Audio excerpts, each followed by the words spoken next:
Assalamualaikum warahmatullahi wabarakatuh. Halo semuanya.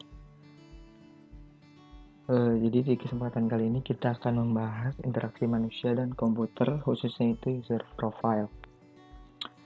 Sebelum masuk ke pembahasan, izinkan saya memperkenalkan diri dahulu.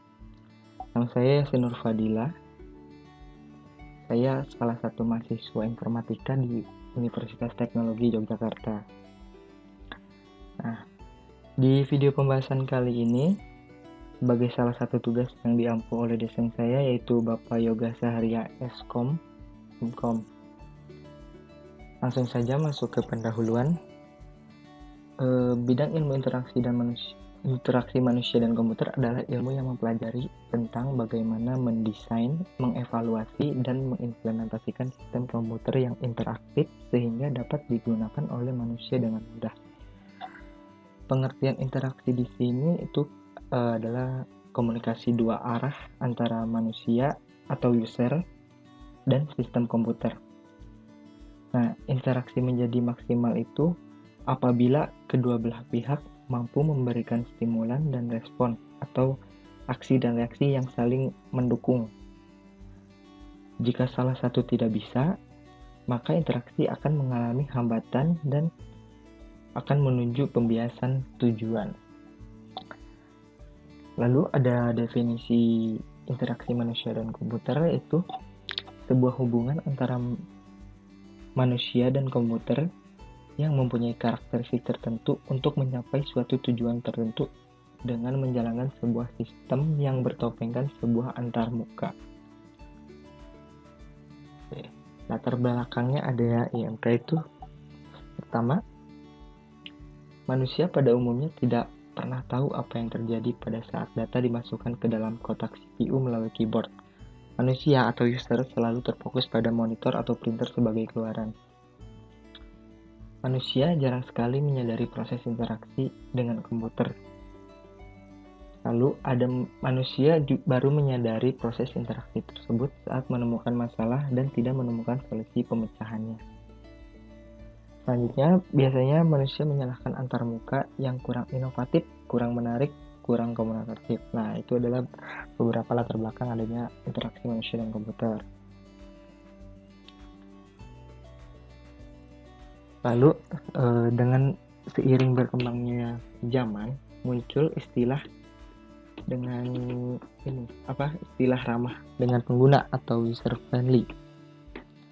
Dimana seperti yang sudah pada kalian tahu, istilah user friendly itu dimana sebuah sistem atau perangkat lunak atau program aplikasi yang dapat mudah dioperasikan, membuat penggunanya merasa betah, terus sebagai pemula tidak mengalami kesulitan dalam pengoperasiannya. Lalu ada juga istilah what you see is what you get. What you see is what you get itu kalau diartikan ke dalam bahasa Indonesia itu apa yang dilihat adalah apa yang didapat. Contohnya itu kayak seperti yang tercetak di printer merupakan informasi yang terkumpul dari data-data yang terlihat di layar monitor pada saat mencari data. Nah, hal ini juga perlu menjadi perhatian software engineer seperti kita pada saat membangun antarmuka. Informasi yang dicari atau diinginkan harus sesuai dengan usaha dari user pada saat mencari data dan juga harus sesuai dengan data yang ada pada aplikasi sistem itu. Jika sistem mempunyai informasi yang lebih dari yang diinginkan user, harusnya dibuat pilihan atau opsional gitu, sesuai dengan keinginan user. Bisa saja kan user justru tidak ingin yang berlebihan gitu. Nah, ini juga yang mendasar adalah harus sesuai dengan kemauan dan pilihan dari user. Lalu di sini ada prinsip kerja komputer. Seperti yang sudah kalian tahu atau yang baru mendengar itu, prinsip kerja komputer itu yang pertama ada input, lalu dilanjutkan ke proses, lalu ke output. Nah, di mana komputer itu diberikan data yang umumnya itu berupa deretan angka dan huruf, kemudian diolah di dalam komputer menjadi keluaran sesuai dengan kebutuhan dan keinginan manusia. Nah, kalau input itu contohnya tuh bisa kayak saat kita mengetik gitu kan, kita masukkan ketikan di keyboard, misalnya kita ketik UTY gitu kan, lalu diproses di aplikasi itu, lalu muncul sebagai outputnya di layar tampilan. Untuk komponennya, kalau input biasanya itu seperti keyboard, mouse. Kalau proses itu lebih ke program aplikasi. Nah, untuk output itu bisa ini apa, printer, suara dan lain-lain. Nah, tanpa disadari kita tuh manusia atau user itu telah berinteraksi atau berdialog dengan sebuah benda atau layar monitor, yaitu dalam bentuk menekan tombol seperti yang saya sebutkan tadi, tombol angka dan huruf yang ada pada keyboard, atau melakukan suatu sentuhan kecil pada mouse, yang kemudian hasil inputan itu akan berubah menjadi informasi atau data yang seperti diharapkan manusia dengan tertampilnya informasi baru tersebut pada layar monitor atau bahkan mesin pencetak seperti printer gitu. Nah, kita masuk ke pembahasan utamanya, yaitu user profile. Apa sih user profile itu? Nah, user profile itu suatu bentuk karakteristik user dalam hal ini sumber daya manusia yang mengoperasikan personal komputer, di mana dalam sebuah interaksi sangat membutuhkan sebuah karakteristik manusianya agar komputer dan manusia bisa saling memahami apa yang dimaksud. Nah, di user profile sendiri memiliki beberapa faktor, yaitu usability dan design atau user interface. Nah, penjelasan dari usability itu ada, ini sebelumnya ini adalah contoh user profile yang menurut saya simple dan enak dilihat, mudah digunakan juga. Nah, kita masuk ke user profile.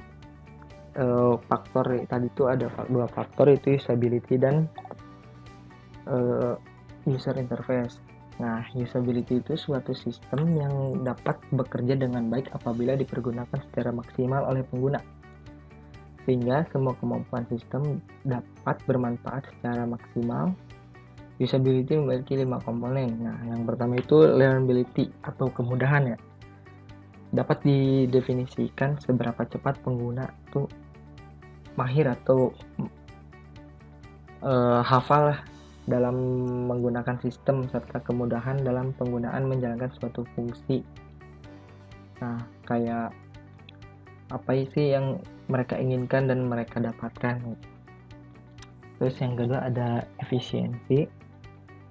Efisiensi itu didefinisikan sebagai sumber daya yang dikeluarkan guna mencapai ketetapan dan kelengkapan tujuan. Lalu yang ketiga itu ada memorability.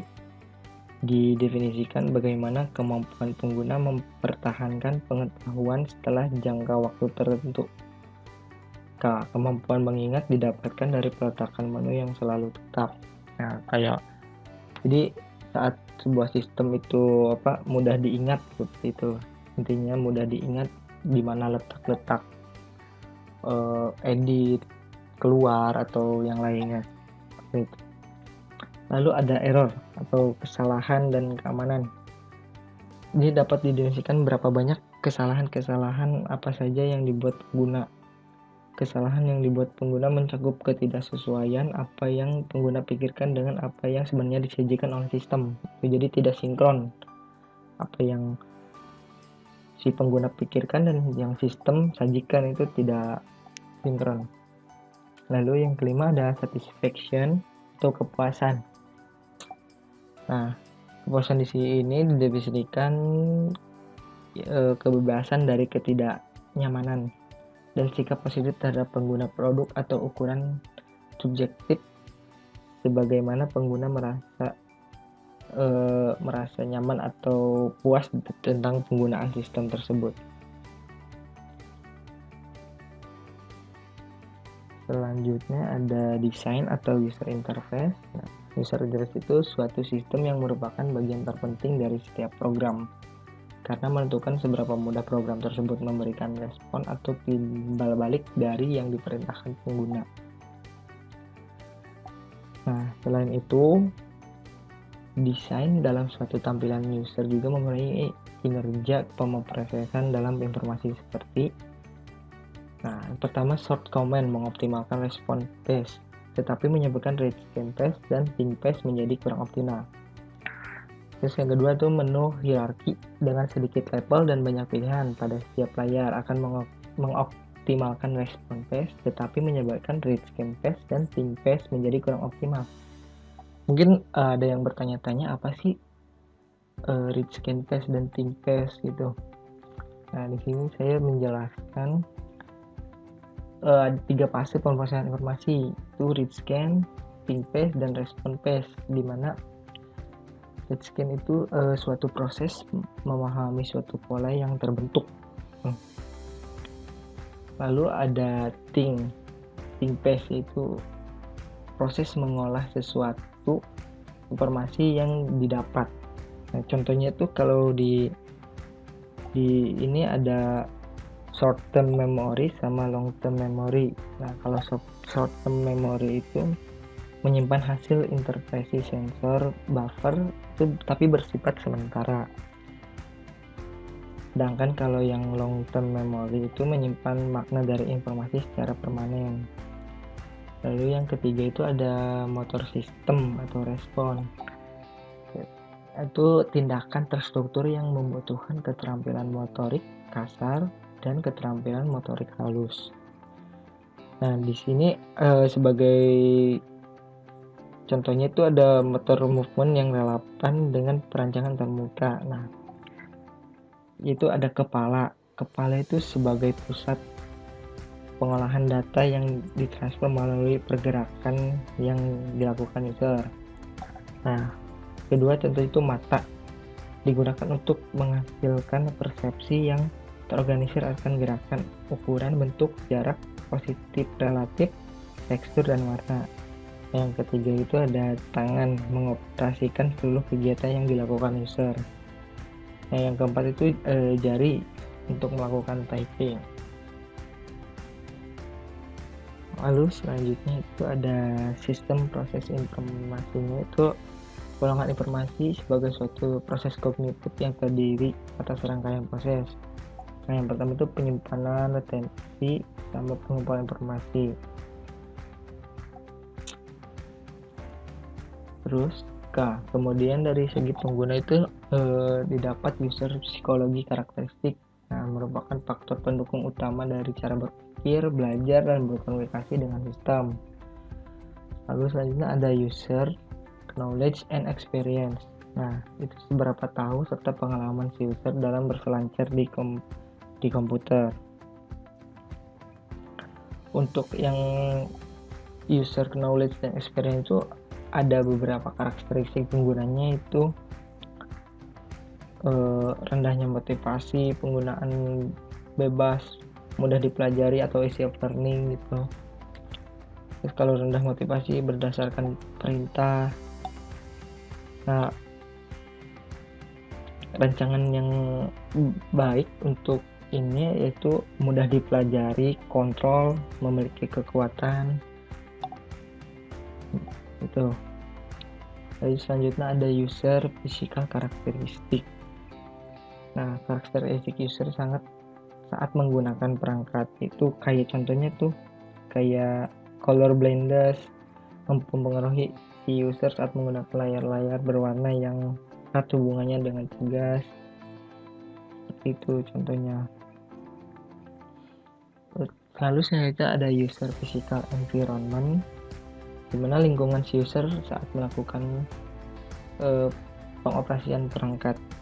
Nah, di lingkungan juga berpengaruh gitu kan, kayak noise level mempengaruhi kepengaruhan user untuk berkonsentrasi. Terus privacy juga harus dipertimbangkan untuk alasan keamanan dan psikologi.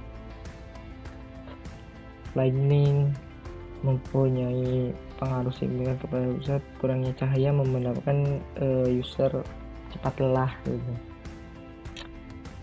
Terus workspace dan furniture, equipment dan lain-lain. Nah, dari pembahasan yang telah dibahas tadi itu dapat disimpulkan bahwa dengan diketahuinya performansi dari profil pengguna atau user profile membuat seorang perancang sistem seperti kita itu menjadi mudah dalam menentukan rancangan antarmuka perangkat lunak yang harus dicapai. Nah, namun dari profil pengguna ada dua karakteristik pengguna yang tidak dapat diperbaiki performansinya oleh perancang. Itu adalah yang pertama kapabilitas pengolahan informasi dari pengguna, kedua karakteristik pengguna secara fisik. Perkembangan teknologi di dunia ini sudah sangat cepat bergerak. Sampai saat ini teknologi sudah sangat membantu manusia dalam menjalankan kehidupan sehari-hari. Tapi jangan sampai para pengguna terlalu tergantung pada teknologi, karena sebenarnya bukan sistem yang mengatur pengguna, tapi pengguna yang mengatur sistem. Mungkin sekian pembahasan dari yang saya dapat sampaikan. Mohon kekurangannya mohon dimaklumi. Saya Yasin Fadila undur diri. Wassalamualaikum warahmatullahi wabarakatuh.